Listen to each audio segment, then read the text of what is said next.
What's good, ladies and gents? Welcome back to MKO Boxing, aka MKO Pugilism, where we talk all things boxing.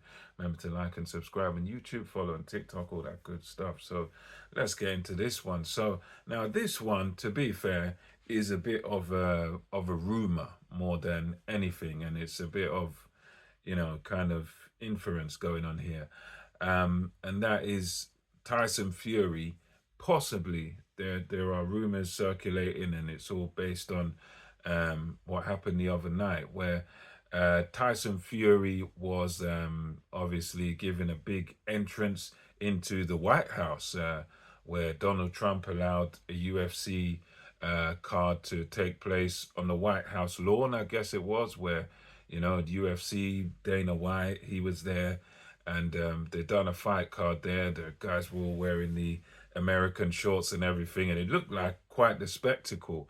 I'm not a fan of UFC, so I'm not aware of the fight results, but as part of their show, they had Tyson Fury walking down the staircase in one of his crazy suits, and he was asked a few questions by the guys there in the media team, UFC guys, and asked about the Anthony Joshua fight, and he was saying, "Yeah, I hope that happens." He was also asked about Dana White about signing with Zuffa, and he was kind of non-committal there. He didn't affirm or confirm that he was actually signing with Zuffa, but he didn't deny it either. He just said that, oh, there's a big announcement. Dana's got a big announcement to make. I don't want to make the announcement. I being Fury. So Fury's saying he doesn't want to make the announcement. He wants Dana White to make the announcement. And you also had a cheek, sorry, not a cheek, a tweet or an X post, I think you call it X post nowadays, from Turkey Al Sheikh saying, to Tyson Fury saying, welcome, brother. And basically, what's the effect of, we're going to do something big, we're going to do something major, welcome, brother, this, that, and the third.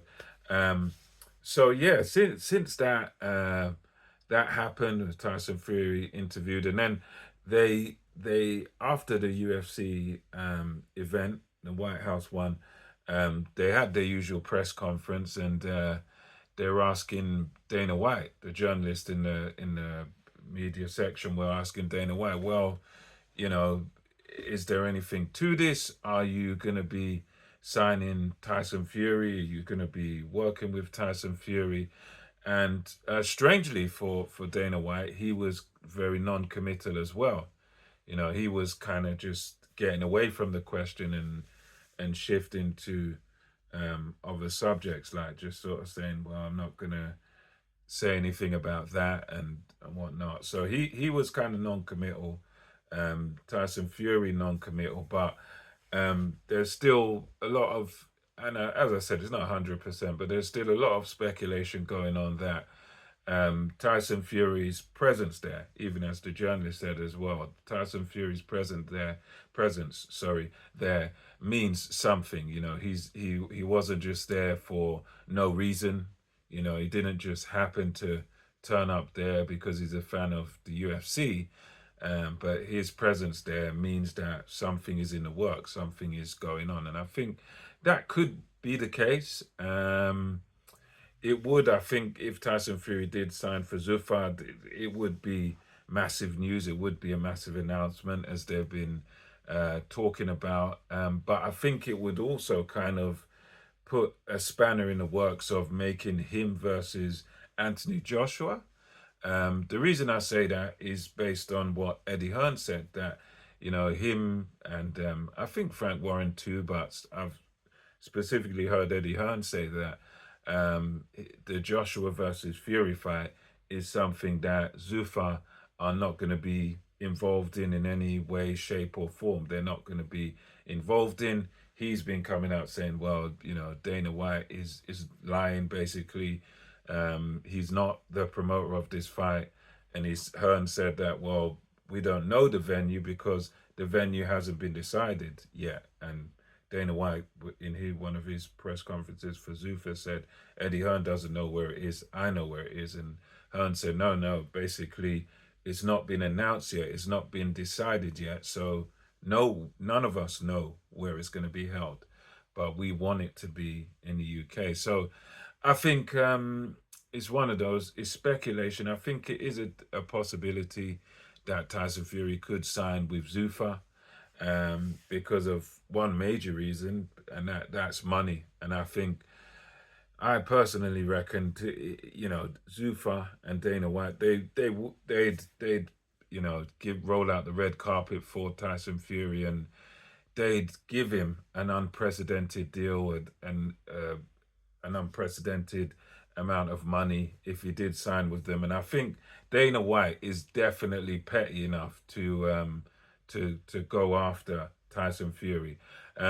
We know that earlier, it was probably the beginning of this year, when they started. I think it was perhaps even before they done their first show.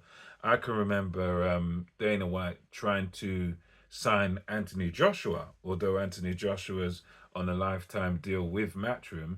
I can remember sort of earlier this year, Dana White trying to make approaches to Joshua, trying to entice him away from Eddie Hearn, and I'd imagine they'd offer him the world to sign with their Zuffa Boxing, and I'd imagine it would be no different with Tyson Fury, because Dana White, he's one of those guys that he wants to be on top. He doesn't want to sort of take part in boxing. He wants to take over. He's one of them type of guys where he wants to be dominant, and I don't blame him. Hey, if you're in it, be in it to win it, in it to dominate. He doesn't want to compete with these guys. He wants to take over. And I can imagine, obviously it's not confirmed, but I can imagine them offering Tyson Fury a massive deal just to win that war and just to stick it to Frank Warren and Eddie Hearn, and to show them, look what I've got. Just like, although Conor Benn was out of contract, he was precious to Eddie Hearn, and Eddie Hearn was almost crying over it and everything, and he was like a prized asset to Eddie Hearn. So Dana White really relished in that. So I can imagine if he can take Tyson Fury from Frank Warren, he'd relish it. He'd love it. So I definitely wouldn't put it past him. I think probably at this point in time, I would argue though that I don't think they have signed Tyson Fury already. I think they might have made him an offer, but I don't think they have actually signed him, because I reckon the type of guy Dana White seems to be, if he had acquired Tyson Fury's signature, if he had signed Tyson Fury, he'd put that right in Frank Warren's face straight away. You wouldn't be able to shut him up about signing Tyson Fury if he actually did it. So I think the fact that both guys have kept their mouths shut and Dana White's not said anything about it, Tyson Fury's non-committal, both of them are non-committal. To me, I think that means most likely it might just be a bit of smoke and mirrors, and they're just inviting Tyson Fury just to sort of show face and show, oh, look what we can do. Look who we've got here. It might just be like one of them chess moves, but hey, until more information comes out, we won't know. But let me know your thoughts about this in the comments below. And until next time, MKO Boxing, over and out.